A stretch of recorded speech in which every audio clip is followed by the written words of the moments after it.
Hi friends, welcome to Karthick Aviary. நான் ரீசெண்டாக வந்து கம்யூனிட்டி டேப்பில் வந்து நம்ம கார்டனிங் ரிலேட்டட் வீடியோஸும் பண்ணலாமா அப்படின்னு நான் கேட்டிருந்தேன். அதில் 73% ஆஃப் மெம்பர்ஸ் வந்து பண்ணலான்னு சொல்லியிருந்தீங்க. ஸோ அதனால் நம்ம சேனலில் இனிமேல் டெரேஸ் கார்டனிங்கும் ஒரு செக்மெண்ட்டாக வரப்போகுது. அதில் இன்றைக்கி என்ன பார்க்க போகிறோன்னா, டெரேஸ் கார்டனிங் எப்படி ஸ்டார்ட் பண்ணுறது. ஆல்ரெடி உங்களுக்கு தெரியும், நான் ஒரு சின்ன கார்டன் வச்சுருக்கேன். இருந்தாலும் இப்போ நீங்கள் ஃபஸ்ட் டைம் ஸ்டார்ட் பண்ண போகிறீங்கன்னா உங்களுக்கு புரிகிற மாதிரி ஸ்டெப் பை ஸ்டெப் நான் எக்ஸ்பிளைன் பண்ண போகிறேன். அண்ட் பாக்கி இருக்க அந்த 27% வந்து பேர்ட்ஸ் வீடியோ மட்டும் போதும்னு சொன்னீங்க. ஸோ நீங்களும் வருத்தப்பட தேவையில்லை, உங்களுக்கான பேர்ட்ஸ் வீடியோவும் ரெகுலராக நம்ம சேனலில் வந்துகிட்டே இருக்கும். வாங்க வீடியோக்குள்ளே போகலாம்.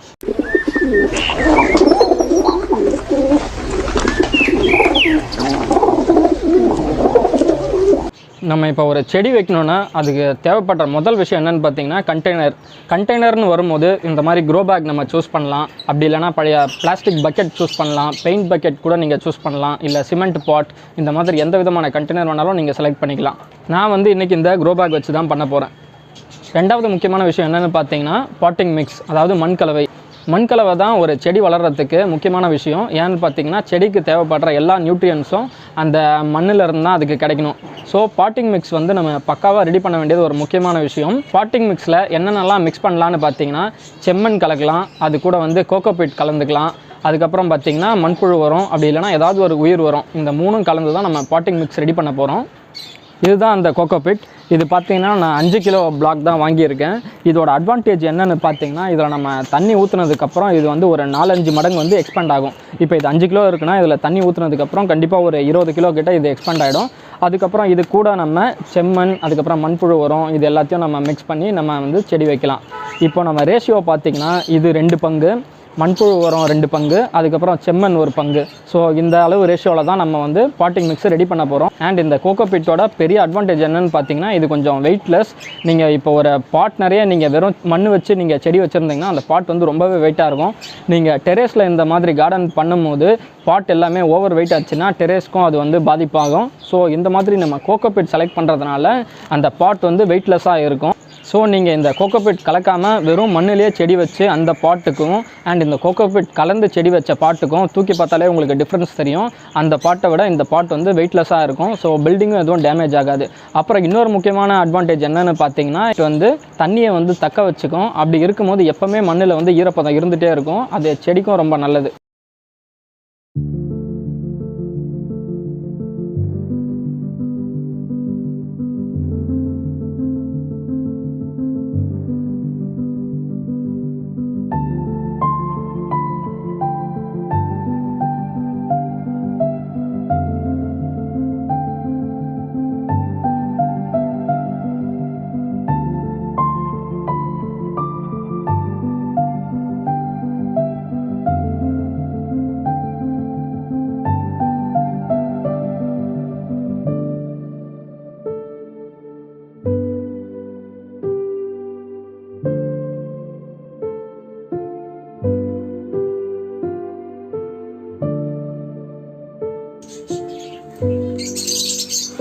கோகோபீட்டில் தண்ணி ஊற்றி நான் ரெடி பண்ணி வச்சுட்டேன்.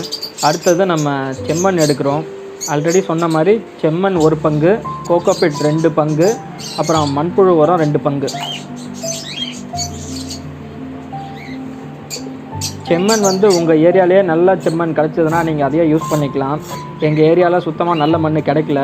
ஸோ நான் வந்து ஒரு 25 kg பேக் வாங்கியிருக்கேன். 25 kg பேக் பார்த்திங்கன்னா 100 ரூபா. அண்ட் இந்த கோகோபீட்டோட ரேட் வந்து 5 kg பிளாக் வந்து 150 ருபீஸ். அப்புறம் இந்த மண்புழு உரம் வந்து நான் அந்த நர்சரியிலே தான் வாங்கினேன். நர்சரியில் இதோட ரேட் பார்த்திங்கன்னா 100 ருபீஸ் பேக் தான் இது.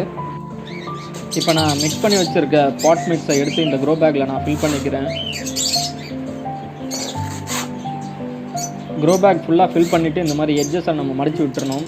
ஏன்னா மண்ணில் வந்து சன்லைட் படணும். ஸோ நம்ம அப்படியே மடித்து விடாமல் இருந்தால் சன்லைட் சரியாக படாது, செடியும் க்ரோத் கரெக்டாக இருக்காது. ஸோ இந்த மாதிரி நான் ஃபில் பண்ணிவிட்டு அதுக்கப்புறம் இவ்வளோ கோகோபீட் இருக்குது. இந்த கோகோபீட்டோட நான் செம்மண் மிக்ஸ் பண்ணி எல்லா பாட்டையும் நான் ஃபில் பண்ண போகிறேன். நான் அந்த ஒரு பேக்கில் பாட்டிங் மிக்ஸ் ஃபில் பண்ண மாதிரி மற்ற எல்லா பாட்டையுமே நான் க்ளீன் பண்ணி எல்லாத்துலேயுமே வந்து பாட்டிங் மிக்ஸ் நான் ரெடி பண்ணி வச்சுருக்கேன். ஆல்ரெடி இருந்த 1-2 செடியும் நான் க்ளீன் பண்ணிட்டு அது எல்லாத்துலேயுமே வேர்மி காம்போஸ்ட்டை போட்டு ஃபில் பண்ணி வச்சுருக்கேன். ஸோ எல்லா தொட்டியுமே நம்ம க்ளீன் பண்ணி வச்சுட்டோம். இங்கே இருக்கிற தொட்டி இல்லாமல் எக்ஸ்ட்ராவாக இங்கேயும் கொஞ்சம் நான் ரெடி பண்ணி வச்சுருக்கேன். இன்னும் எதுலேயுமே சீட்ஸ் போடல. ஸோ நெக்ஸ்ட்டு ஸ்டெப்பு பார்த்திங்கன்னா சீட்ஸ் தான். அண்ட் இந்த சீட்ஸ் தான் பார்த்திங்கன்னா நான் வாங்கியிருக்கேன். இதை தான் நம்ம இப்போ விதைக்க போகிறோம். இது எல்லாமே பார்த்திங்கன்னா நாட்டு விதைங்கன்னு சொல்லியிருக்காங்க. க்ரோத் எப்படி இருக்குன்னு பார்ப்போம். நான் மொத்தம் 22 வகையான சீட்ஸ் வாங்கியிருக்கேன். இதிலே பார்த்திங்கன்னா கீரை வகையும் இருக்குது, கொடி வகைகள் இருக்குது, அப்புறம் காய்கறி விதைகளும் இருக்குது. வாங்க எப்படி நம்ம நடுறதுன்னு பார்ப்போம். அண்ட் சீட்ஸ் வைக்கிறதா இருந்தாலும் சரி, செடி நடுறதா இருந்தாலும் சரி, நீங்கள் ஒன்று காலையில் பண்ணணும், இல்லை ஈவினிங் 5 o'clock மேலே பண்ணணும். வெயில் டைமில் இது ரெண்டுமே நீங்கள் பண்ணக்கூடாது. அண்ட் இன்னொரு ட்ரிக் என்னென்னு பார்த்தீங்கன்னா, நீங்கள் டெய்லி கேலண்டரில் பார்த்தீங்கன்னா அதில் ஒரு ஆரோ இருக்கும். சில ஆரோ வந்து மேல் நோக்கி இருக்கும், சில நாள் வந்து கீழ் நோக்கி இருக்கும். அது மேல் நோக்கு நாள் ஆரோ வந்து மேலே இருந்துச்சுன்னா நீங்கள் மண்ணுக்கு மேலே விளையிற காய்கறிகளை விதைக்கலாம். அதாவது கத்திரிக்காய், வெண்டைக்காய் அந்த மாதிரி செடிகளை நீங்கள் விதைக்கலாம். இப்போ ஆரோ வந்து கீழ் நோக்கி இருந்துச்சுன்னா நீங்கள் மண்ணுக்கு அடியில் விளைகிற கிழங்கு வகைகளை நீங்கள் விதைக்கலாம்.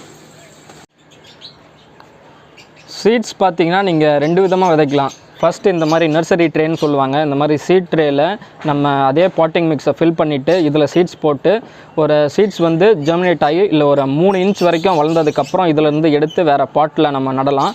அப்படி இல்லைனா நீங்கள் டைரெக்டாகவும் நம்ம பாட்லேயே விதைக்கலாம். நான் இப்போது இந்த பாட்டில் தான் நான் ஃபஸ்ட்டு விதைக்க போகிறேன். ஃபஸ்ட்டு நான் எடுத்துகிட்டு இருக்க விதை பார்த்திங்கன்னா வெண்டைக்காய். இந்த பாட் வந்து பார்த்திங்கன்னா 1.25 அடி. ஸோ இந்த பாட்டில் வந்து நம்ம ஒரு 4 விதை வரைக்கும் போடலாம்.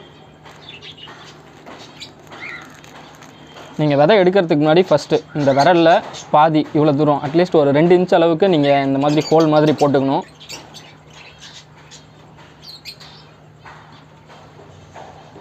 நான் இப்போ 4 ஹோல் போட்டிருக்கேன். ஸோ கரெக்டாக 4 விதை நம்ம எடுக்க போகிறோம். ஒவ்வொரு ஹோல்லையும் ஒவ்வொரு விதை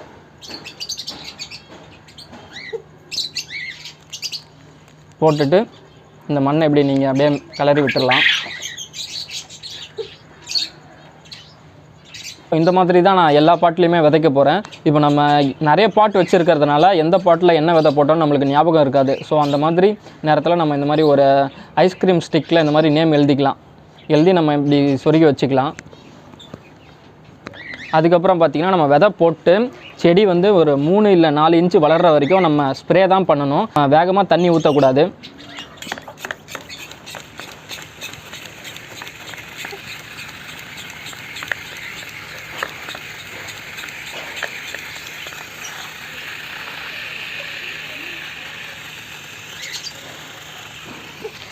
ஸோ இதே மாதிரி நம்ம எல்லா பாட்லேயும் நம்ம விதைக்க போகிறோம்.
நான் எல்லா பாட்லேயுமே சீட்ஸ் எல்லாமே போட்டுட்டேன், வாட்டரும் ஸ்ப்ரே பண்ணிட்டேன். இந்த சீட்ஸோட க்ரோத் எல்லாமே எப்படி இருக்குன்னு நான் கண்டிப்பாக நெக்ஸ்ட் வீடியோவில் நான் ஷேர் பண்ணுறேன். இந்த வீடியோ உங்களுக்கு பிடிச்சிருந்துச்சுன்னா லைக் பண்ணுங்கள், கமெண்ட் பண்ணுங்கள். நம்ம கார்த்திக் சேவேரி சேனலை சப்ஸ்கிரைப் பண்ணலன்னா சப்ஸ்கிரைப் பண்ணிக்கோங்க. நெக்ஸ்ட் வீடியோவில் மீட் பண்ணலாம். பாய்.